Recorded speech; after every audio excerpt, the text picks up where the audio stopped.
call Exodus chapter 2, verse 11 through chapter 4. Let's open our Bibles so we know where we can keep track of things.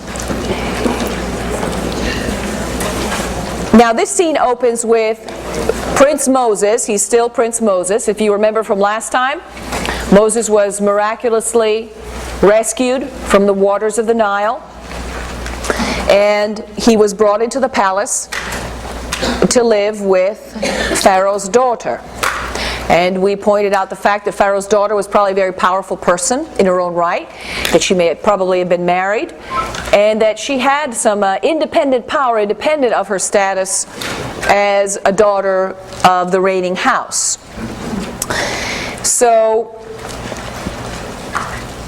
today we find a grown-up Moses. We're not really sure how much time has gone by, although we suspect a fair amount of time. The scripture or Exodus itself will point to the number 40 years, that Moses was 40 when all this happened, and then he was 40 years older after his experience in the desert and in Midian when God calls him back to Egypt, which we will do today as well. So that would place him at 80. What you need to remember in Exodus and in the Pentateuch in general, numbers are treated very respectfully. They're treated also symbolically sometimes. So you have to keep in mind that 40 may have been an actual period of time, or it may have been a symbolic number 40, because usually in the scriptures when they use the number 40, they're using it to indicate a long period of time of completion, where everything that needed to happen in this period of time has happened, and now the individual is mature after the 40 days or the 40 years, or whatever it is. So just keep in mind that Moses in the events today is in his maturity.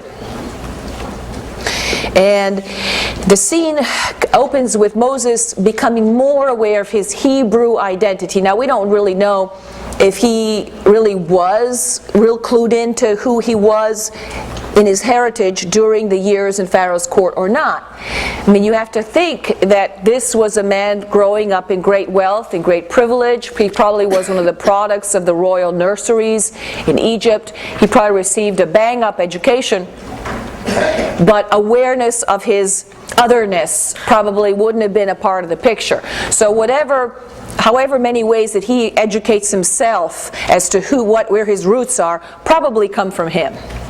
Come from some sort of interest or some sort of curiosity, or maybe even God pricking him to explore, where he might be coming from. Because let's face it, you're part of the wealthy, privileged elite. Why on earth would you want to identify yourself with a slave? With a slave class, with a class that is obviously in trouble, which obviously is at the bottom of the totem pole. So those are realistic considerations we probably need to keep in mind as well.